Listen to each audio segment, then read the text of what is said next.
नमस्कार, आप देख रहे हैं न्यूज वन इंडिया। मैं हूं आपके साथ पूजा यादव। देश में लगातार पैर पसार रहा कोरोना। देश में कोरोना मरीजों की संख्या बढ़कर 1,12,359 हो चुकी है। देश में कोरोना के एक्टिव मरीजों की संख्या 63,624। देश में अब तक 45,299 कोरोना मरीज हुए हैं ठीक। देश में कोरोना से अब तक 3,435 लोगों की मौत हो चुकी है।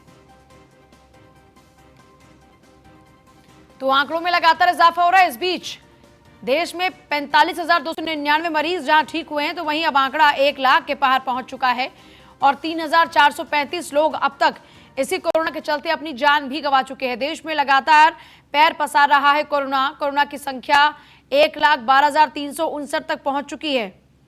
इस बीच लॉकडाउन 4 चल रहा है। लॉकडाउन 4 में काफी रियायतें भी दी गई हैं। देश में बहुत सी गतिविधियां शुरू हो चुकी हैं और आंकड़ों में भी इजाफा तेजी के साथ हो रहा है। 1 लाख का आंकड़ा पार कर चुका है देश में कोरोना का यह आंकड़ा।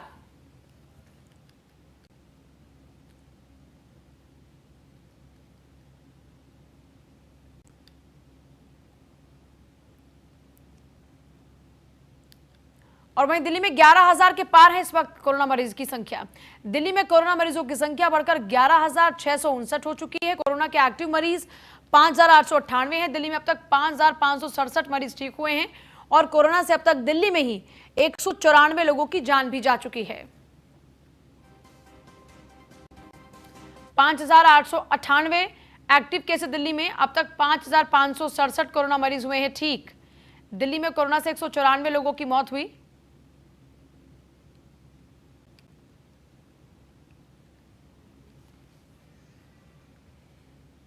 यूपी के कई शहरों में तांडव मचा रहा है कोरोना। चित्रकूट में बढ़ा कोरोना का ग्राफ। चित्रकूट में कोरोना के 3 नए केस, श्रावस्ती में 4 और नए कोरोना मरीज मिले हैं। श्रावस्ती में अब तक 28 लोगों में संक्रमण। श्रावस्ती में एक्टिव केस की संख्या 22 है। फतेहपुर में कोरोना के 5 नए केस, 4 मुंबई से हैं। एक शख्स गाजियाबाद से लौटा था फतेहपुर में मरीजों की संख्या 29 हो चुकी है इसी के साथ। और फतेहपुर में एक्टिव मरीज है 25। अब तक 4 ठीक हुए हैं।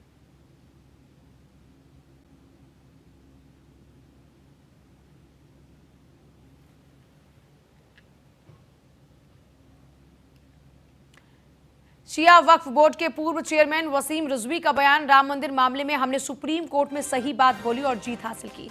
राम मंदिर निर्माण शुरू होने के लिए अपने आप को खुशनसीब मानते हैं। पाकिस्तानी संगठनों ने मेरी हत्या कराने की कोशिश की। रिजवी ने कहा, दिल्ली क्राइम ब्रांच ने शूटर्स को पकड़ा।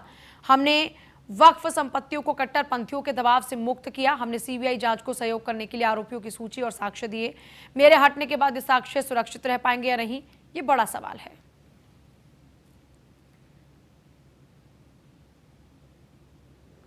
गुजरा हुआ मेरा अध्यक्ष पद का कार्यकाल पूर्व के 4 कार्यकालों से महत्वपूर्ण गुजरा। हमने राम मंदिर निर्माण में माननीय सुप्रीम कोर्ट में हक बात बोली और जीत हासिल की, जिसके लिए हम अपने को खुशनसीब समझते हैं। आज जल्दी ही राम मंदिर का निर्माण शुरू होने वाला है। दाऊद इब्राहिम जैसे आतंकी ने और पाकिस्तान की आतंकी संगठनों ने मेरी हत्या करने की कोशिश की, लेकिन दिल्ली क्राइम ब्रांच ने उनको पकड़ लिया। हमने वक्फ बोर्ड को बाबरी मस्जिद के गवाह कट्टरपंथी मुल्ला कल्बे जवाद के दबाव से मुक्त किया। उनके विरुद्ध वक्फ संपत्ति को खुद बुद्ध करने के कारण कार्रवाई की, जिसकी वजह से आज वो अपने कुकर्मों से बचने के लिए हिंदूवादी संगठनों के दरवाजों पर हाथ जोड़े खड़े हुए हैं, जिन्हें वो पहले गाली दिया करते थे। हमने पूरे प्रदेश में कब्रों को फ्री किया, जिसके लिए लाखों रुपए की वसूली की जाती थी। हमने सीबीआई जांच का सहयोग करने के लिए भारत सरकार को सूची भेजी, जिसमें विजय माल्या, मुल्ला कल्बे जवाद, मोहसिन रजा जी, पूर्व मंत्री शहदुल इस्लाम जैसे प्रभावशाली व्यक्तियों के नाम मौजूद हैं और साक्ष्य भी मौजूद हैं। लेकिन अब वक्फ बोर्ड में सुरक्षित रह पाएंगे या नहीं रह पाएंगे, ये मेरी जिम्मेदारी नहीं है। हमने उत्तर प्रदेश सरकार से नए बोर्ड के गठन तक के लिए वर्तमान बोर्ड को उसके कार्यकाल को बढ़ाए जाने की अपील की है, क्योंकि वक्फ के अधिकारों के अंतर्गत ना तो कोई प्रशासक कार्य कर सकता है और ना ही मुख्य कार्यपालक अधिकारी कार्य कर सकता है और ना ही राज मंत्री मोहसिन रजा जी कार्य कर सकते हैं। उनको वक्फ अधिनियम का अध्ययन ठीक से करना चाहिए। अगर वक्फ बोर्ड का गठन जल्दी नहीं हुआ या पूर्व बोर्ड का कार्यकाल नहीं बढ़ाया गया, तो वक्फ से संबंधित कार्य प्रभावित होंगे। कानपुर में शराब कारोबारियों ने 2 सूत्रीय मांगों को लेकर डीएम को ज्ञापन सौंपा है। 1 महीने 4 दिन की लाइसेंस फीस, और माल के स्टॉक के लिए कुछ निर्धारित ना किया जाए, जिससे कि शराब कारोबारियों को शराब की दुकानें खोलने के लिए किसी तरह की कोई समस्या ना हो। वैसे भी लॉकडाउन के कारण शराब बिक्री 50% रह गई है, क्योंकि शराब दुकानें खोलने का जो समय है वो भी काफ़ी कम है। दुकान खोलने का समय शाम 7 से बढ़ाकर 9 बजे तक कम से कम किया जाए, क्योंकि शराब की सेल रात को ही होती है। वाइन शॉप ऑनर एसोसिएशन के महामंत्री ने कहा कि सरकार की नीति के चलते शराब दुकानें खोलने और बिक्री को लेकर बड़ी दिक्कत आ रही है।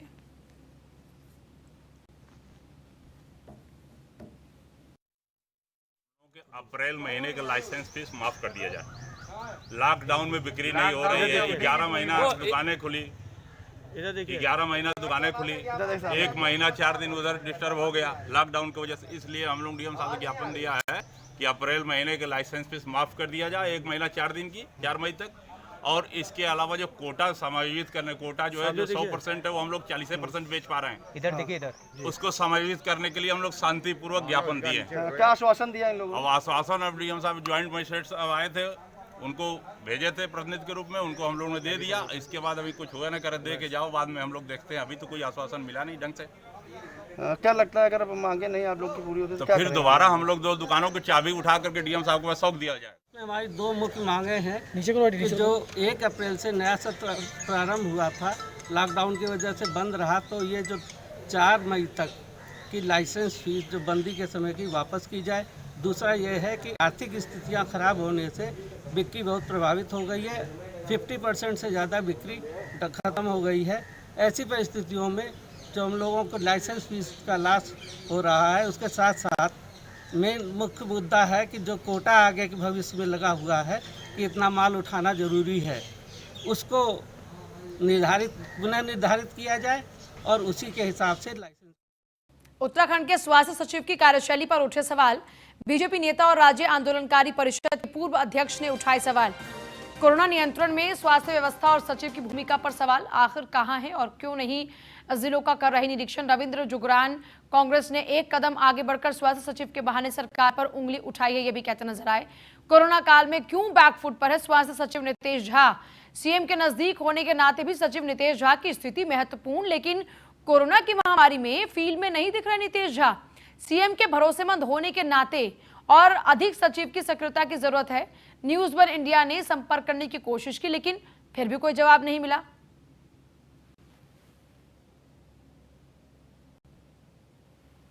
देखिए, उत्तराखंड और कोरोना, हम बड़े सौभाग्यशाली हैं कि लगभग 3/4 यानी 10 जनपद उत्तराखंड के ग्रीन जोन में थे। लेकिन स्वाभाविक रूप से जो प्रवासी अपने घर आना चाह रहे हैं वो अपने घर आ रहे हैं, उनका अधिकार है, उनका घर है। हर विपत्ति में आदमी घर आता ही आता है। किंतु मुझे नहीं लगता कि पर्वतीय क्षेत्रों में सरकारी स्तर पर कोई पुख्ता इंतजाम है। जो लोग भी उत्तराखंड से बाहर से या उत्तराखंड के अन्य जनपदों से अपने घरों को गए हैं, उनकी मुकम्मल जांच, उनको क्वारंटीन करने तो बाद की बात है, लेकिन बॉर्डर पे आने के बाद उनकी मुकम्मल अगर जांच हुई हो, ऐसा इसमें बहुत शक और सुबह है। ऐसा करते हैं उसका अनुसरण नीचे वाले करते हैं। ये गीता में लिखा है, भगवान कृष्ण ने खुद बोला है, महाजनों ये नगता सपंता। महान लोग जैसा काम करेंगे उसका अनुसरण नीचे वाले करेंगे। मुख्यमंत्री स्वास्थ्य मंत्री भी हैं, वही गायब हैं, तो सचिव को क्या कहोगे। जब पॉलिटिकल लीडरशिप गायब है तो एग्जीक्यूटिव की लीडरशिप तो अपने आप, भैया अरबी घोड़ा है वो कहेंगे मुख्यमंत्री बीमारी से नहीं लड़ रहा तो मुझे क्या पता रहा कि मैं क्यों लड़ूं। इसलिए वो भी गायब है, मुख्यमंत्री भी गायब है, सचिव। और फहीम जुड़े हैं। फहीम, अब यहाँ पर स्वास्थ्य सचिव नितेश झा की भूमिका को लेकर बार बार सवाल दागे जा रहे हैं। खुद सूर्यकांत धस्माना भी सवाल दाग रहे हैं। फहीम जी, सारे पूरे अगर हम देखें कोरोना काल में तो स्वास्थ्य सचिव कहीं नजर नहीं आए, और स्वास्थ्य सचिव ना कहीं जिलों में नजर आए हैं, ना कहीं विजिट में नजर आए, ना उन्होंने निरीक्षण किए, ना उन्होंने इंडिविजुअल तौर पर कभी विभागीय बैठकें उस तरीके से ली है। केवल मुख्यमंत्री की बैठक में वो जरूर शामिल रहे, लेकिन स्वास्थ्य सचिव होने के नाते, क्योंकि प्रशासनिक मुखिया होता है विभाग का सचिव, और विभाग के मुखिया होने के नाते जिम्मेदारी बढ़ जाती है। और पूरे इस काल में, महामारी के काल में, कहीं उनकी तो ऐसी संपर्क फिलहाल टूट चुका है। देखिए, कोरोना काल जो कि इस वक्त वैश्विक स्तर पर एक बड़ी चुनौती है, उस दौरान में अगर अधिकारी ढंग से काम नहीं करेंगे या फिर उनको अगर ढूंढना पड़ेगा, उनकी सक्रियता के बारे में सवाल उठेंगे, तो सोचिए लोगों के मन में कितना अविश्वास पैदा होगा। लेकिन अधिकारी ही किस बात को समझने को तैयार नहीं। उत्तराखंड में कोरोना मरीजों की संख्या बढ़ी है और मरीजों की संख्या अब 132 हो चुकी है। उत्तराखंड में कोरोना के 10 और नए मामले सामने आए हैं। उत्तराखंड में कोरोना के एक्टिव मरीज 77। उत्तराखंड में अब तक 54 कोरोना मरीज ठीक हो चुके हैं। उत्तराखंड में कोरोना से अब तक 1 की मौत हो चुकी है।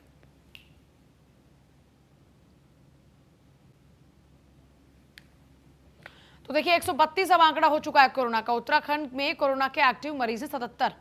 उत्तराखंड में लगातार तेजी से आंकड़ों में इजाफा हो रहा है कोरोना के मामले में और 1 की मौत अब तक हो चुकी है उत्तराखंड में।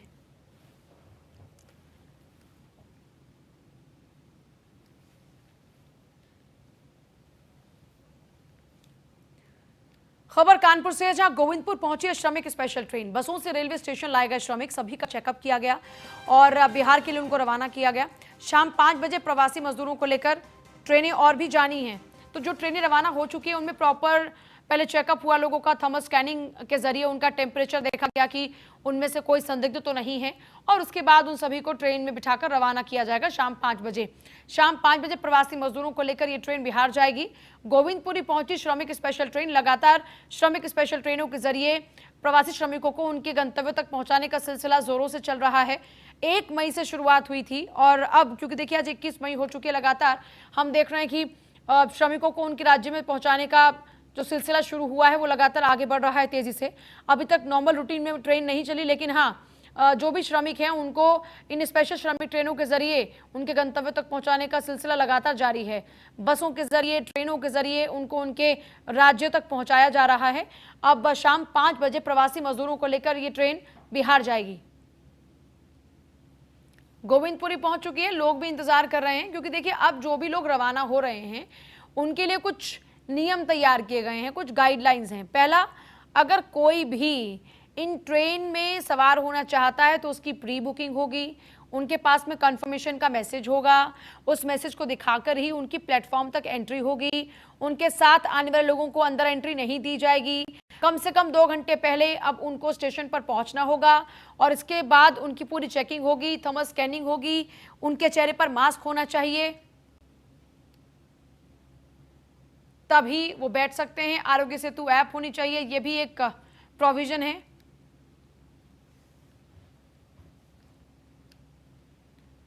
कानपुर के किदवई नगर थाना क्षेत्र के विनोबा नगर इलाके में नशे में धुत सिपाही अधेड़ को कार से कुचल दिया, जिससे अधेड़ की मौत हो गई। भागने का प्रयास कर रहे थे सिपाही और साथ में मौजूदा महिला सिपाही को लोगों ने पकड़ लिया।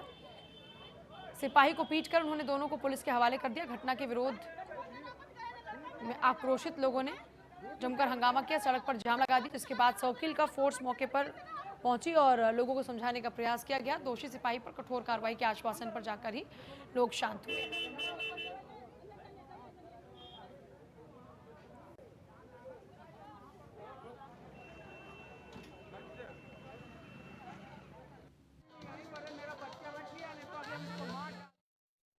मैं होमगार्ड महिला हूँ और मैं ड्यूटी से ना घर पे आ गए। अभी लड़के के सामने कहा भैया सामान नहीं है तो जाकर के दुकान से लिया जाकर के। लड़का मेरा सामान घर से निकाला लेने के लिए, गाड़ी निकाला, उधर से कांस्टेबल सिपाही, कांस्टेबल महिला, नशे की धुत में इधर को गाड़ी आई। आने के बाद में इसके बाद में यहाँ गाड़ी लड़का मेरा छोड़ करके भाग खड़ा हुआ।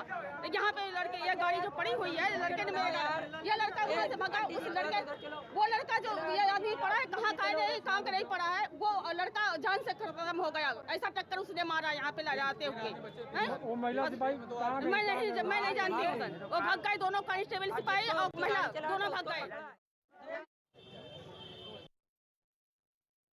थाना किदवईनगर क्षेत्र में रामपुरा मोड़ के पास में एक एक्सीडेंट हुआ, जिसमें एक टाटा इंडिको गाड़ी के द्वारा एक ठेले में, सब्जी के ठेले में और एक व्यक्ति को चोट आई और जिसमें जो व्यक्ति घायल था उसको तत्काल हॉस्पिटल ले जाया गया।